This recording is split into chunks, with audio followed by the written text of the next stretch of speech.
Action!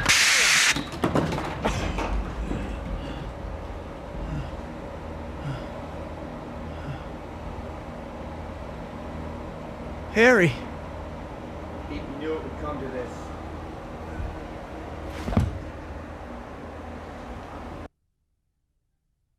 And action. Listen to me. I didn't kill your father. Cut. You knew it would come to this, Pete.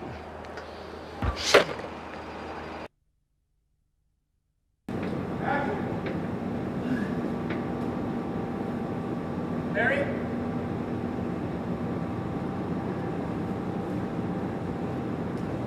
Harry! Harry!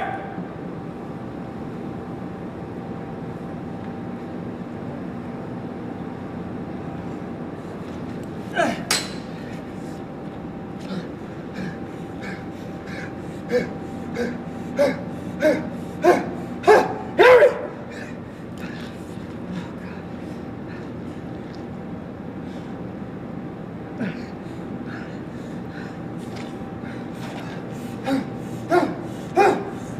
Come on!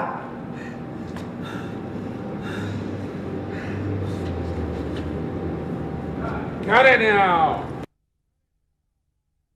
3, 2, 1, go!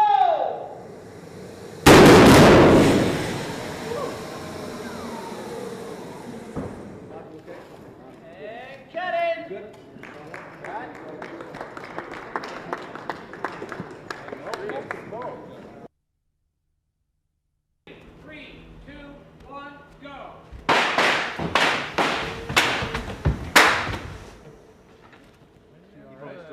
God, now. That's a car. Ready? 3, 2, 1, go!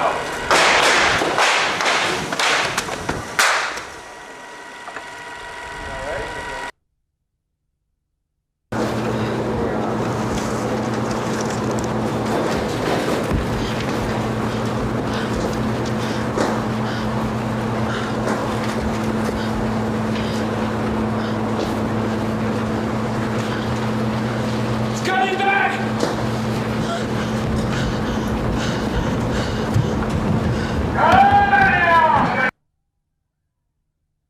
Ready and action!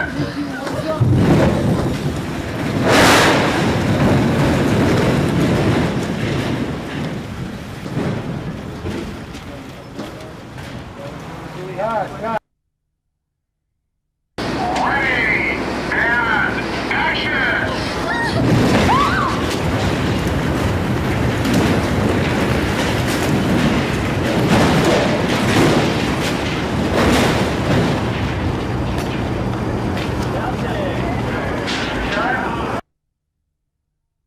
And camera. And yes. Cut. Oh, are you all right? Oh, good one. Oh my God. 3, 2, 1, go!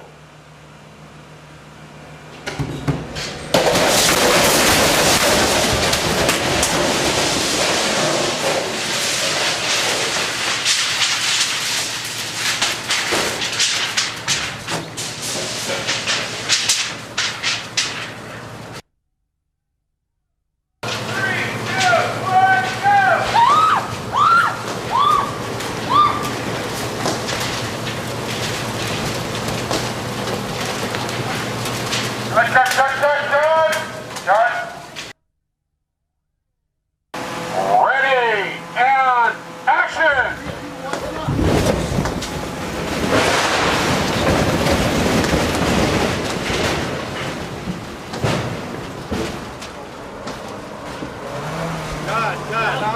Okay, that's a cut.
2, 3, 4, 5.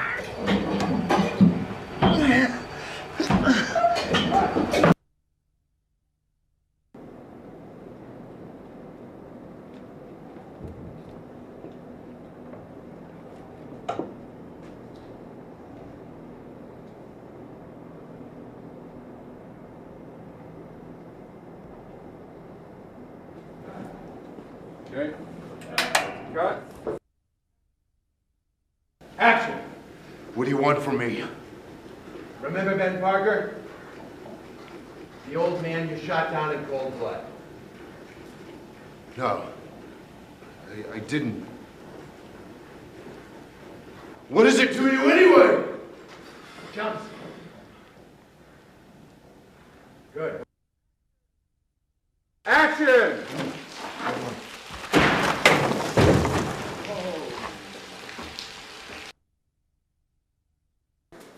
Resetting. Let me know when you're set, Bobby. Ready and action!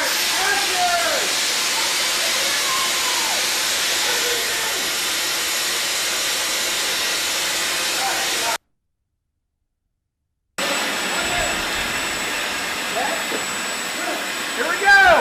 3, 2, 1, go! Got it, got it.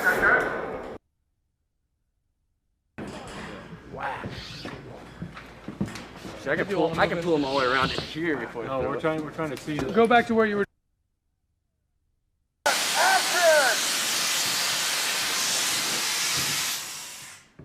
Got it now. Okay. Yes, that's a cut.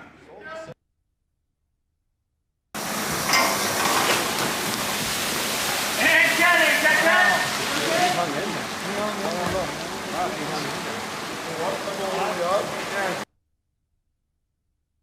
You want Greg said that he wants. You want to do Greg first? What do you want to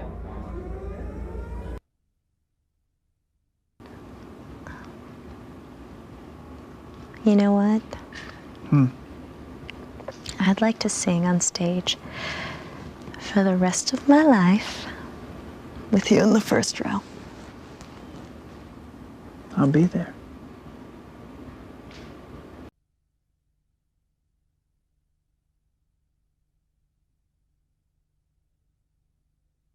Everything is going very well for him. He's getting recognition as somebody who's helping his community as Spider-Man. And, you know, he's in this great relationship with Mary Jane, and Mary Jane's experiencing success. So I think things are going pretty well for him. He's pretty excited, and he's kind of coming into his own in a way that he's starting to feel the kind of confidence of becoming a man mixed with the glory that the glory and kind of attention that he's receiving.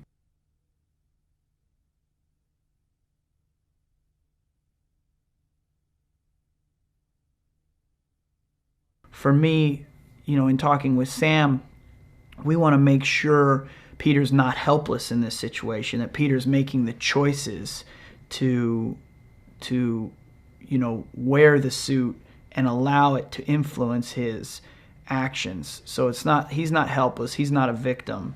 He's choosing these things, even if, you know, his actions or his behavior get away from him a little bit, he's still responsible for his actions.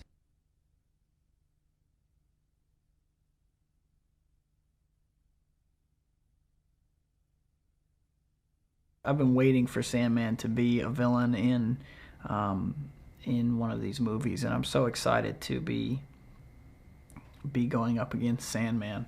And you know, I mean, I think Sandman's qualities are very difficult to deal with, you know, in that he can shapeshift, basically, using sand in any form. So it's basically really hard to defeat that character, and that's a great thing about Spider-Man from the comic books too, is that Spider-Man was generally the weaker of the two fighters, and he would have to find the villain's vulnerabilities in order to defeat them.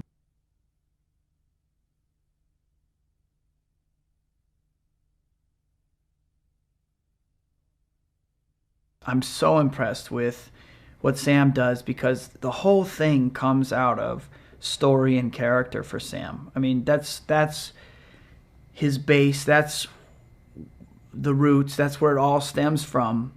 But that doesn't diminish the importance of delivering the cheers and the excitement and the thrills, you know, for the audience. He knows that this kind of movie has to deliver on that level, but it's all got to come out of the storytelling and the characters.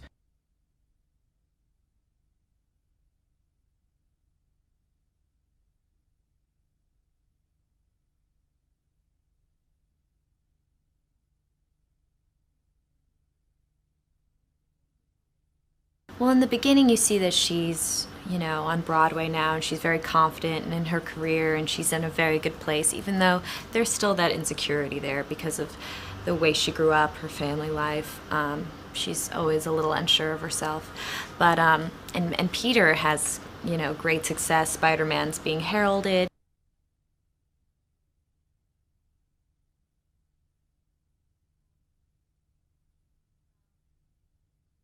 Well, in the Keys to the City scene, that everyone in the crowds, you know, yelling, you know, kiss her, kiss her, kiss her. And what Spider-Man ends up doing is sharing that special kiss from the first film, the upside down kiss that, you know, was so intimate between our two characters, and now he's sharing it with this other woman, and, you know, it's pretty heartbreaking for Mary Jane.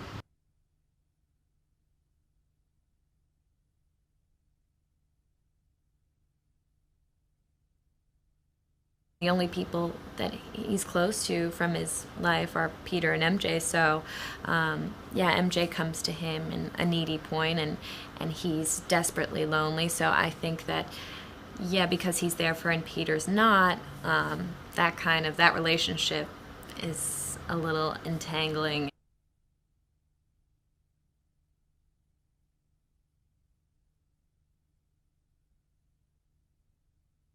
For him, he got kind of a second chance on life with these relationships, and so did our characters as well. So that kitchen scene is really about like the celebration of friends, and at the core, I think, how they really feel about each other. It's just that all these other things have convoluted their relationships.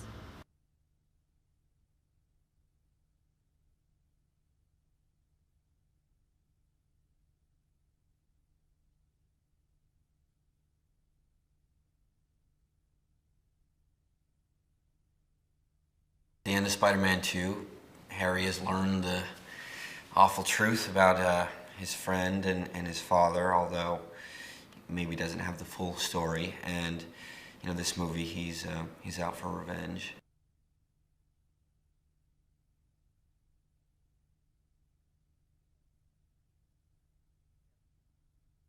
I think the idea behind this suit was to make it very utilitarian, that it wasn't about Harry going back to the lab and creating something that was going to be flashy. He wants to create something that is going to get the job done and, you know, just take out Peter Parker.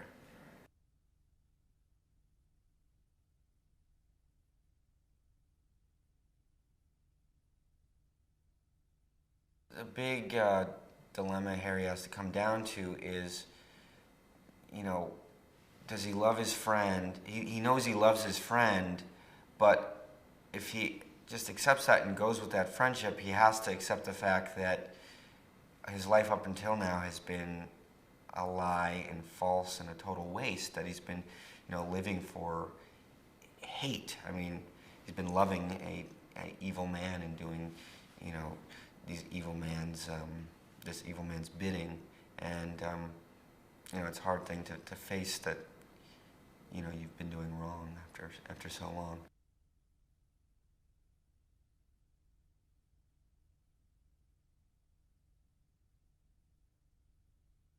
Peter Parker is an everyman, and every young person can relate to Peter Parker or want to be Peter Parker because he's really a genuine good guy, and it's the ultimate fantasy to be that guy and then all of a sudden be given these amazing powers.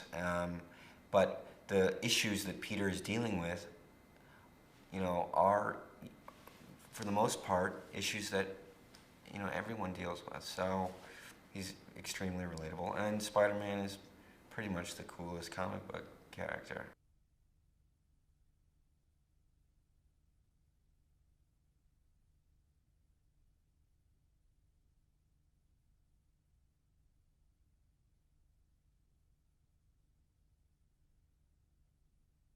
He's a fairly emotionally isolated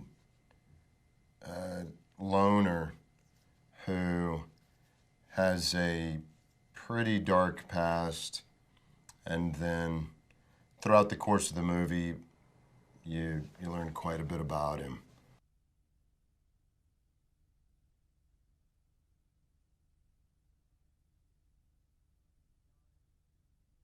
He's a guy he's spent a number of years in prison for crimes committed against society, but then he breaks out of prison for what you think is arch criminal activity, but there's a whole undercurrent that's much more kind of humanely intimate to him.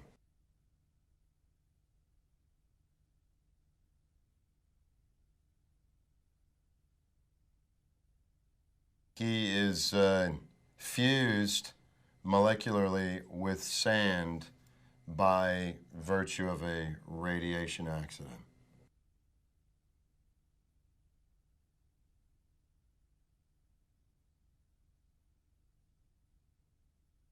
His initial ability is just to reform himself into a facsimile state of a human. And once he accomplishes that, he still has this kind of steady pursuit of saving his daughter. But what becomes apparent is he has various levels of invulnerability.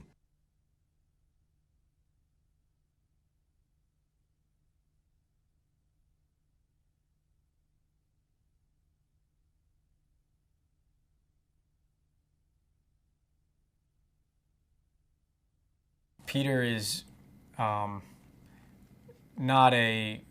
his exterior is false because he has a very strong interior, but his exterior is, he kind of wears hoodies and drives a moped and, is kind of a bumbling guy. And we all know him to be a really true hero and a wonderful person. Eddie's almost just the opposite. He's, rides a motorcycle, he's really slick, he uses a lot of product in his hair, and, he's a little bit of a tan and wears shades, and he's much better with women, but that is just an exterior, and his interior is very weak.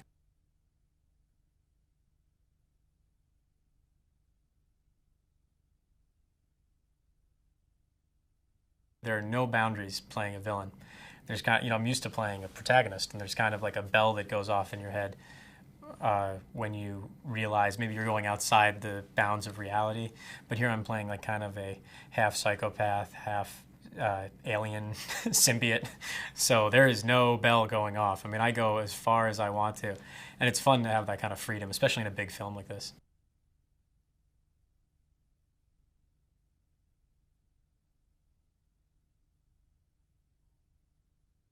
I think in all of the Spider-Man films, every character, I mean, most notably Peter, but every character has two paths in front of them.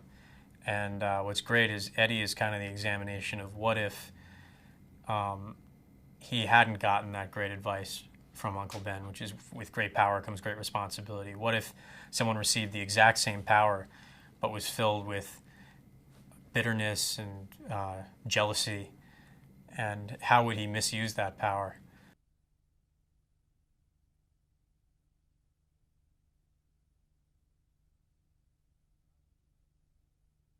What I love is that there's such a genuine love for all of the characters, and I share in that in a way, because I was a fan before I was, asked to be in the film. So, it's funny when I'm sitting on set with Peter Parker or Mary Jane or, Harry, or I see them going through something, and I'm genuinely curious as a fan, and then to be entering some of those relationships and watching them change and just knowing what the plot is before everyone else does.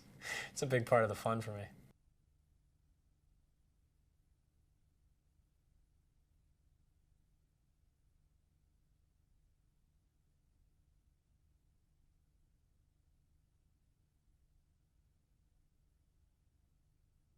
Gwen Stacy in Spider-Man 3 is actually part of a love triangle with Mary Jane and Peter Parker. And she's a very good girl. She's a model and a scientist, or she's studying to be a scientist, which can only happen in a Spider-Man film.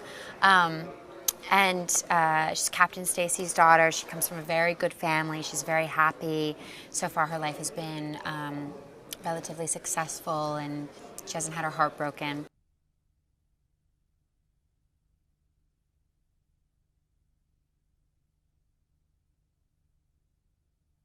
What's so great about movies is you get to really experience these crazy, crazy incidents, like accidents, things that would never happen in real life, and you would emerge alive, and you know that you'll be 100% safe, because Sam in particular, he's very cautious with his actors, and he really protects them, and the stunt team, of course. So I know that if there's something that's really dangerous, there'll be someone available to do it. But even in that scenario, they're very, very safe. So I try to do as many things as possible because it's really fun.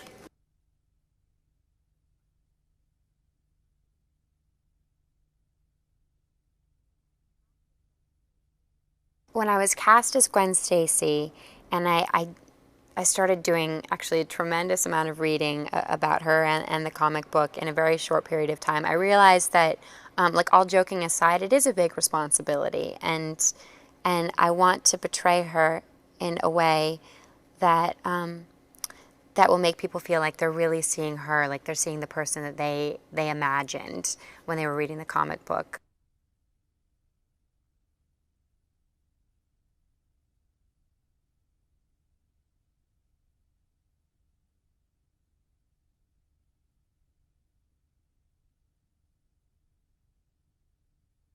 At the beginning of Spider-Man 3, we find Peter Parker pretty much where we left him off at the end of the second Spider-Man film.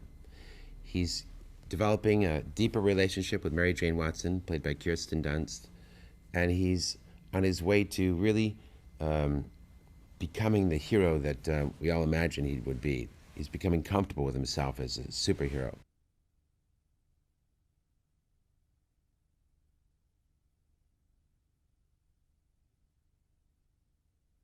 Well, Peter Parker and Mary Jane Watson are closer than they've ever been before.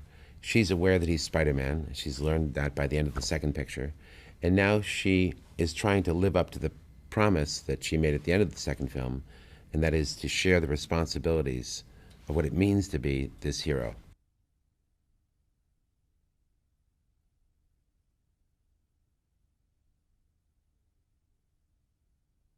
We're letting Peter come to realize what it means to be a hero. And he's starting to deal with the effects of being a hero. Now he has to absorb all the accolades that come with people liking him. And he's just a small-town kid from Queens, and he's a simple fellow, and he's never had people cheer his name before and look up to him as someone that they would admire. And it has an effect on him, an unexpected effect. It stirs his prideful self. And that is the window, the beginning of a movement toward his dark side of this picture.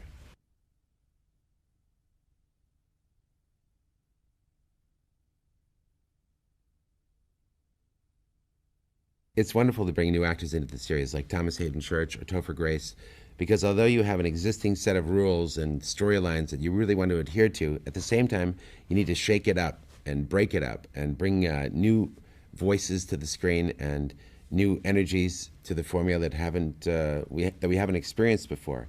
We really need to try some new things to give the audience a new experience with the characters they love, but in new situations and a new dynamic, new energy dynamic between who's on screen with them.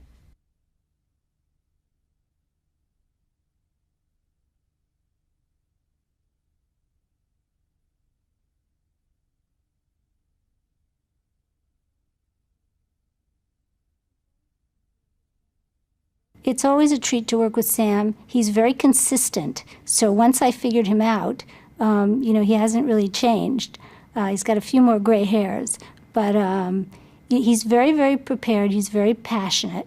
He loves this story. He's uniquely qualified to tell it because of how he relates emotionally to it and because of his particular skills as a filmmaker and his ability to conceive these really extraordinary action sequences that feel like you would imagine the comic book would be if it came to life.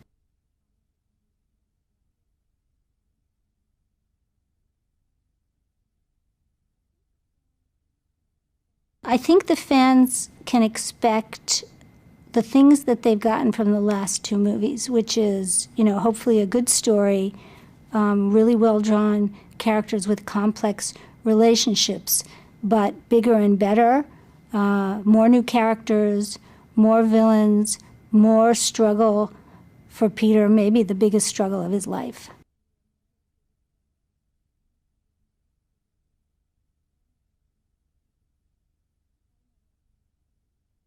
Spider-Man rescues Gwen, saves Gwen's life, so I think she's kind of enamored of him.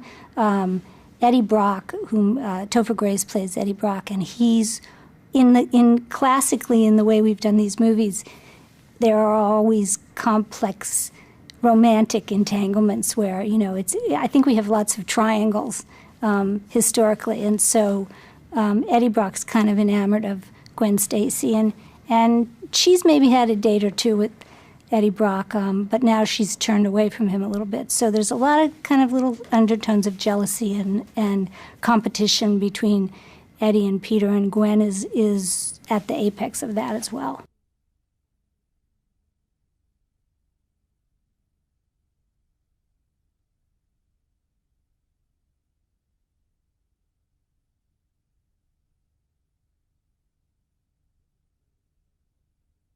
Movie 3 takes us to a different place in Peter's life, in Harry's life, in Mary Jane's life, and add a couple of very interesting characters. We end up, movie 2, knowing that Peter is in trouble with his best friend, with Harry. And being a superhero, he's going to get in trouble with his girl, too. You know, Peter Parker, Spider-Man, a little bit of a rock star at times, because people love him. And they bring, at times, the worst out of him. And how does he deal with it? And what is the metaphor for what's inside him?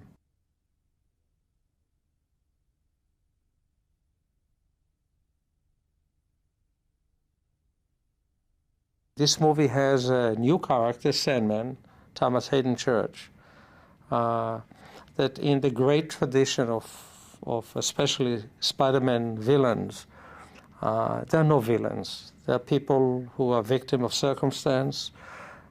That circumstance caused them, they're fallen, if you will. And Sandman is a tragic character who does something bad, but he's not a bad guy. And even I don't want to give away the story. As the story goes, he's guilty of sin, but he's guilty because he didn't know how to deal with everyday's pressures.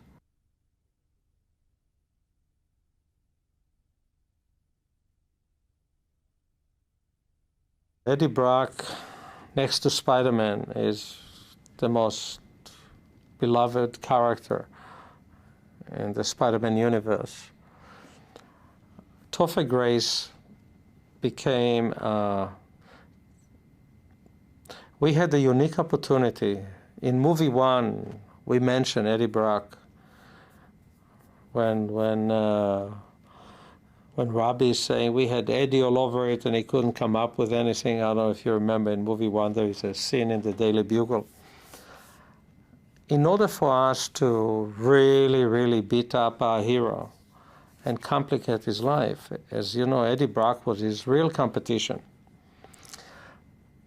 But with Topher, we were able to bring his competition to Eddie Brock in the books was a muscle guy, and our Eddie Brock is the wonderful Mr. Ripley. He's a formidable competitor. He's intelligent. He's annoying. He's good looking. It's a real competition.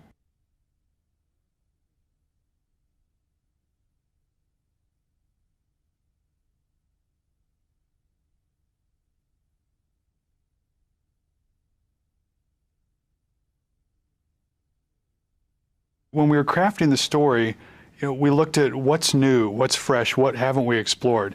In number one, we looked at Peter Parker taking on the mantle of being Spider-Man and what that meant. In number two, we looked at what happens when that mantle becomes a little bit too heavy to keep carrying around and you walk away from it. And number three, what we really wanted to look at, what happens when Peter Parker has been Spider-Man a long time now. He is being embraced by New York more than we've ever seen him be embraced before. And what happens when he gets a little bit full of himself? What happens when his ego starts to creep in?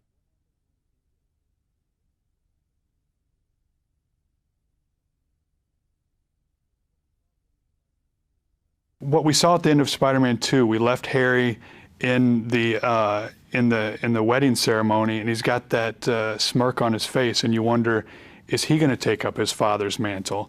And boom, right off in the beginning of Spider-Man 3, we realize he has, and he's the Green Goblin.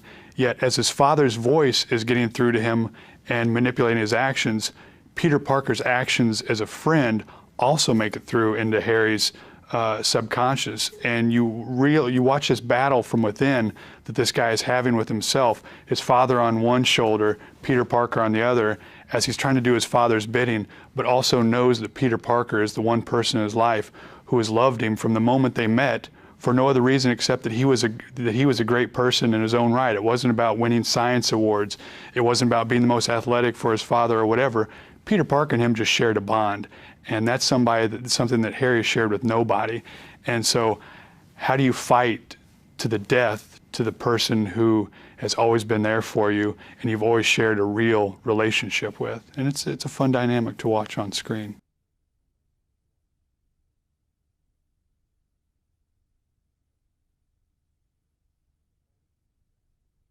I think it always comes back to the story, and it always comes back to the story that Ivan Raimi and Sam Raimi wrote and the screenplay that Alvin Sargent wrote, because at the core, they have to make a story that makes sense from start to finish with all those characters, and they have to put them in believable situations that we as an audience want to see.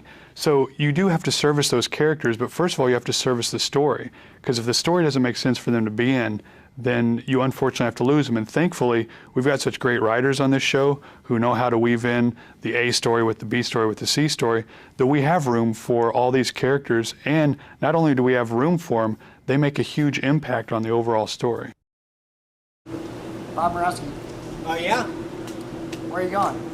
Oh, geez, I'm going to the MGM scoring stage on Sony Pictures lot here. Right now we have Vic Mizzy, the famous film composer, recording a little music for us for the Spider-Man 3 DVD. Sam Raimi and myself have always been huge Vic Mizzy fans, ever since we heard his music from Ghost and Mr. Chicken and The Nightwalker when we were kids growing up in Michigan. Vic was the king, man. He's in there right now with his five-man combo, recording the gag music from Spider-Man 3. Give me a crescendo with a wah, da da da da, wah, like a roar of a lion that's constipated. More of a wah on that. I don't want it to sound too much like a fart. Let's take it from the top. 1, 2, 3.